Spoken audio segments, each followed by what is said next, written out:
শ্রীকৃষ্ণের শরীরে বিশেষ চিহ্নগুলি কি কি এবং সেগুলি আমাদের দেহে থাকলে কি কি হতে পারে? এই ধরনের চিহ্ন যদি একজন ব্যক্তির শরীরে থাকে তবে তিনি অবশ্যই বিশ্বের সবচেয়ে সুখী, সুস্থ এবং ধনী মানুষ হতে পারেন। এবার চলুন দেখে নিন চিহ্নগুলি কি কি। অর্ধচন্দ্র। কথিত আছে শ্রীকৃষ্ণের পায়ের তলায় অর্ধচন্দ্রের চিহ্ন ছিল। এই অর্ধচন্দ্র ভগবান শিবের মাথায় সজ্জিত।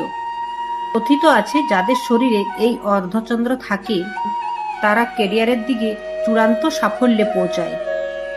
তারপর হচ্ছে শঙ্খ। শ্রীকৃষ্ণের পায়ের তলায় শঙ্খের চিহ্ন ছিল।